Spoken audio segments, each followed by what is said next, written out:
Ladies and gentlemen, theydies and gentledem, welcome to another riveting episode of Knowledge with Nolen. I am your dear and darling friend, Dave Makes Noises. With me, as always, is my dear and darling friend, Nolens.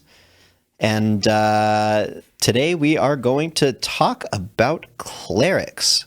Nolen, take it away. Well, yeah, we're talking about clerics. And honestly, David, I don't play clerics that often. Honestly, Nolen, I don't play clerics that often neither. Yeah, so we've looked into it, but we brought in a very special friend. He's our cleric buddy, and you know him from our live streams, Mr. St. Chello. Hey, happy to be here. So yeah, if you've, there's kind of the stereotypical trope that like back in the day, people would be like, oh, we need a healer. Let's bring it, let's recruit a friend to play the cleric so that we can have more healing to survive the dungeons, right? You don't have to do that in 5th edition. All the classes are very versatile. But I am still a huge fan of the cleric, and they really are still one of the best classes that have access to the most healing magic. What we're going to go into a lot of their different ability scores and what they have. And give you a couple tips and tricks and some of our favorite things about it. But really, the thing to remember is that clerics are very versatile. They don't get a lot of features from being a cleric. They get most of their features from their subclass, or called the domain that they choose. And the cleric was one of the first. It was actually the third class added to the game. You had the fighter, then you had the all-around magic user, and then you had the cleric itself, which was supposed to be this halfway in between that they could do some fighting and some magic and have access to healing spells. So because of that, it has evolved over time to there's basically, you could play a cleric as almost any different kind of class. There are nature clerics, there are life clerics, there are trickster clerics. There are so many different types of clerics, and each one functions differently. So you really need to look at the domain that you're picking. So I'm going to toss it over to Nolen to talk about some of the best ability scores that you should focus on for making a cleric, and then we'll come back. So yeah. Ability scores for a cleric, mainly you're going to want to focus on wisdom, because that's your spell casting ability score. That's going to give you the most benefit when it comes to wanting to heal your friends, or you're casting certain debuffs against your enemies. Very, very handy in that clutch situation. And then the second one is always it's up in the air. Like Chello said, very versatile. So if you want to be the beefy boy cleric and start punching people, go strength.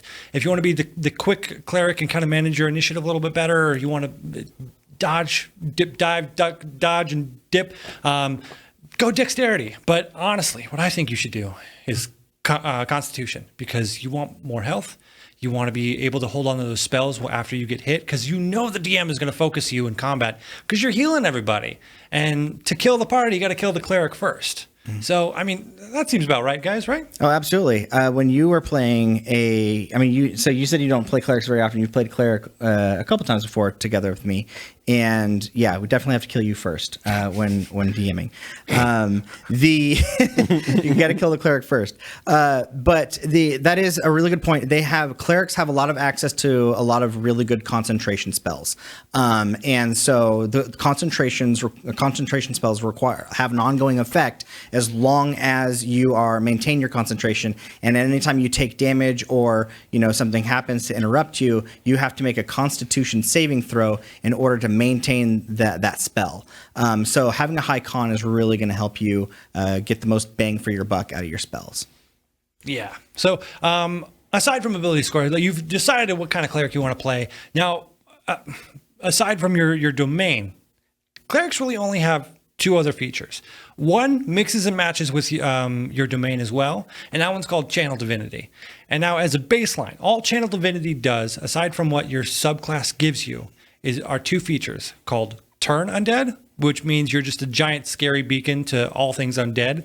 So if the DM is bogging you down with zombies, you can be like, screw you, and then they have to roll a saving throw. Those that fail, run away. Those that pass can stay. And then at level 5, you get Destroy Undead, which means they do the same exact thing. But if they fail that saving throw, they're just outright dead. So I tried messing with my players once. I had a bunch of zombies because I wanted to play. And the cleric was just like, you know what, dude? All these 10 zombies are surrounding us in a 30-foot square.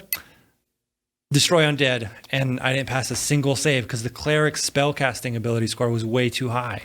So zombies be gone. Spicy. No, honestly, when you're playing a cleric and your DM says undead, like, this is my moment to shine. But in addition to that, each domain, so that all clerics can do that as a basic, as a part of just being a cleric and having the channel divinity feature. But each domain gives that cleric an additional use for their channel divinity. So we've each kind of picked a couple of our favorite ones. My favorite life domain, or my favorite domain for the cleric is actually the life domain. And so in addition to the turn undead and destroy undead that you get with your channel divinity, you can also use it in order to mass heal your party. You get a pool of hit points equal to 5 times your cleric level, and then you can distribute those hit points amongst your party at will, as long as it only goes. You can't heal them past half their maximum hit points doing that. But if everybody's going down and you need a lot of healing to the whole party right now, you just go channel divinity, like preserve life, and then you just start doling out the hit points to everybody, and it's awesome. And what other cool things does a life cleric get? So life cleric, they actually at level 1 start with heavy armor. They're one of the few domains of clerics that you start with heavy armor. So in order to really maximize that, I would have at least a 13 in strength when I'm building my ability scores, so that you can, because that's a minimum requirement to wear some of the heavier armors. Then I would go con and always have wisdom as my highest, because I want the high spell save DC, and you get a lot of your features and abilities scale off of using your wisdom. The other thing, a really cool feature that the life domain gets that I really, really like is it's called Disciple of Life. Basically, every time you heal somebody else, they get extra healing, but then eventually at certain levels, you get every time you heal somebody, you also heal as well. So like as a life domain cleric, your healing spell, like clerics already have really good healing spells, and then as a life domain, you give even extra healing on top of that. So you're like, people just don't go down when you're a life domain cleric. That's really cool, man. So my favorite cleric domain is actually Tempest, because it's just that whole, like, you can just basically say that you praise Thor or any other like lightning or thunder god and just rock with that. Lightning. The main thing that draws me towards Tempest Cleric is their channel divinity, which is called Destructive Wrath. And so anytime you deal thunder or lightning damage, you can say that you're using your channel divinity, and that damage is just maxed out. So I'm talking, somehow you get Witch Bolt, and you cast that at a level 9 spell. That is max damage of 9d12. That's just insane. That's like so crazy. You basically hit all 5 cards of Exodia against that one enemy, or however you want to do it. If you want to do Call Lightning, if you want to do Shatter and it just explodes and just massive damage to a huge group, just obliterate everything. And then they also get a couple cool defensive spells. Or not defensive spells, defensive feature. So wherever you get hit, you can deal lightning damage back to that enemy. That's really cool. And then eventually at level 17, you just start flying, man. So you can just be a melee beat stick that maxes thunder and lightning damage, and then anytime someone hits you, you zap them back. Tempest Cleric is just awesome.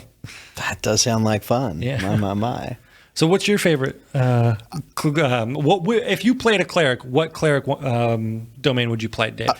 If I were to play a cleric, I would probably mess around in the Trickery domain. That sounds like a good time. That sounds like you. Yeah, I am a bit of a shit disturber. Pot stir? Oh yeah, I love stirring up the pot. But yeah, it seems like fun and almost like a roguish way to play cleric, and I'm happy to play a rogue any time of day, dude. So Blessing of the Trickster. So when you choose the domain at level 1, you can touch a willing creature other than yourself to give it advantage on stealth checks, which is pretty nifty. Which is, I guess this would not be a cleric that could wear plate armor right out of the gates if you're trying to stealth around, huh? Yeah, but I mean, it kind of would balance out that disadvantage because then you can give yourself advantage, or you can give the guy in. Well, you can't give yourself advantage. You can't. It has to be a willing creature other than yourself. Oh, other than yourself. That's according to the PHB, of course. But then if you have the party member that has plate armor, you can be like, you know what? You don't have disadvantage because I'm going to give you advantage and cancel out. Yeah, but what I'm saying is you can't be the party member with the plate armor, or you'll be clanking.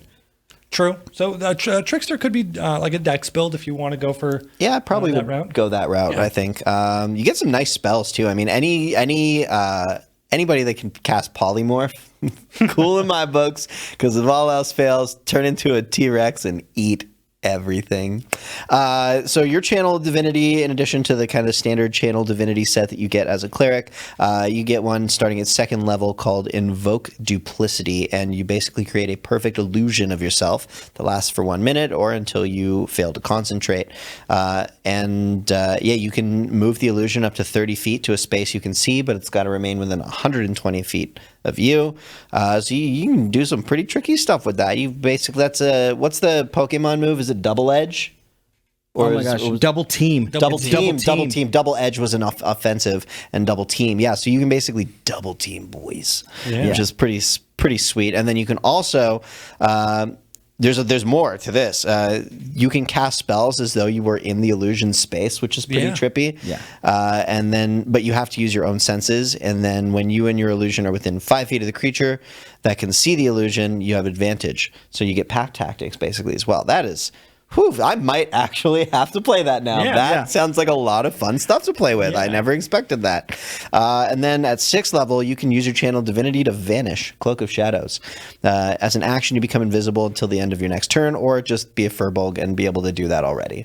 Yeah. Just saying. But I guess that's double the disappears. Double the disappears. And that's very important. That'd be fun. And then, well, it says here in the player's handbook, because I've never played a cleric before, at 8th level, you gain the ability to infuse your weapon strikes with poison. A gift from your deity. I love how that's written. You get to deal an extra 1d8 poison damage, and then when you hit 14th level, that doubles to 2d8. And then improved duplicity. Wow, that's a lot of things that these cats can do. And at 17th level, you can create up to 4 duplicates of yourself instead of 1. Hello, Displacer Beast. Displacer Carrot. Come on, that's pretty sweet. So I think if I was going to choose to play a cleric, I would probably roll with Trickery Domain. You could have a lot of fun with that. Yeah, so there's a lot of cool divine domains, but guess what? There's one other thing, and it's probably never going to come up unless you roll really well until you hit level 20. And that's one more feature called Divine Intervention. So whatever god that you have picked, at level 10, you can try to beseech them and have them help you in the in your combat. And honestly, it's the DM kind of improving that, oh, hey, he's never going to roll this. And then he rolls, because you have to roll less or equal to your current level on a D100.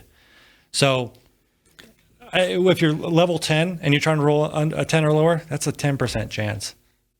That's still pretty good. And I've had that happen in a campaign before where a 10th level cleric, like we had this just a plot point that we could not pass, and like we had killed this god by accident, and the people were about to kill us, and the cleric was like, channel divinity, I want to bring the god tree back.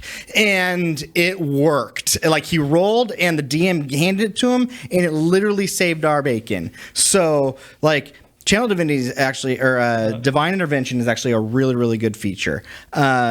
And then one last thing I've got to send is just a parting gift. One of my favorite spells in all of Dungeons and Dragons is on the cleric spell list, and that is Spirit Guardians. Oh, love your Spirit Guardians. Is basically, it's one of the few spells that lets you like attack people with your movement.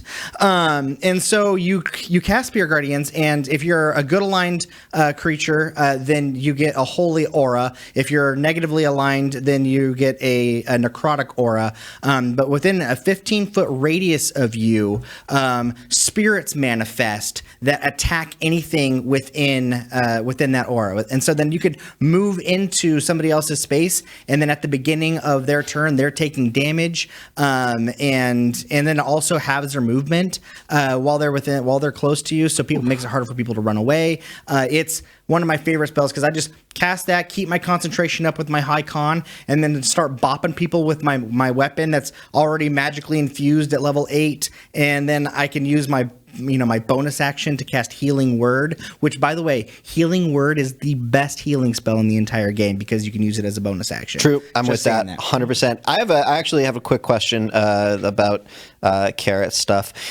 So when you are using Spirit Guardians, what kind of like damage dice do they do? Do they have stat blocks, or is it kind of just like is it possible for the enemy to hit them back and get rid of them, or are they just like these ethereal things that cause damage, and the only way to get rid of them is to make you lose concentration on the spell? No, that's a great question. So, I mean, every spell is a rule in and of itself. So basically, the flavor of the spell is that these are spiritual guardians who have come to protect you, and they surround you in a 15-foot radius. Like, I've had it be my ancestors, I've had it be people that I've killed to come back that are have to help me, kind of whatever. But the mechanic is within a 15-foot radius of you, the enemy's movement is halved, and they have to make a wisdom saving throw or take, if it starts at 3d8 damage or 2d8 damage. I think it's 3d8, right? Yeah, 3d8 necrotic or radiant damage, depending on what type of aura you have,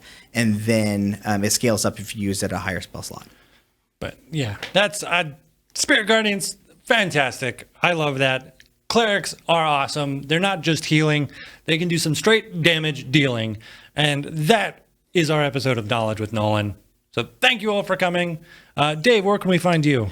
You can find me at www.davemakesnoises.com. If you are looking to book a session and do some work producing content with me, you can find me right here at Betterbox, betterbox.tv. I'm the tech here, and it's been really, really fun so far. What a great place to be. And what a beautiful facility, too. We are so lucky to be here. So, yeah, betterbox.tv if you want to put in work and you're in Los Angeles. DaveMakesNoises.com if you want to check in on my music. And if you want to hear the latest record, it's called 888 by Johan Dawn. Came out end of September. I'm really, really, really proud of it. I'm on most of the tracks, so check it out. And I feel like I'm missing one thing that I had to plug right. My Instagram, Dave Makes Noises, real creative. I know. Chello, where can we find you, big guy? Yeah, you can find me on Reddit. You can find me on YouTube. You can find me on Discord as Saint Chello. And we are, I've been helping out with the MrRipper stream and channel. And then also we have now launched a new channel called Fire and Dice, where we're going to be doing a lot of our streaming and a lot more content like this. So please continue to check us out there at Fire and Dice. And we'll see you soon. Nolen, where can we find you, buddy? Yo, man, you can find me to Nolan's practically everywhere. You can find me at the Lowe's parking lot, Neopets, OnlyFans, all that shit. And should I have said shit? I don't know. Who cares? We love you. Sub for Nat 20s, please. Have a great night, everybody. Thanks for tuning in. We'll see you tomorrow.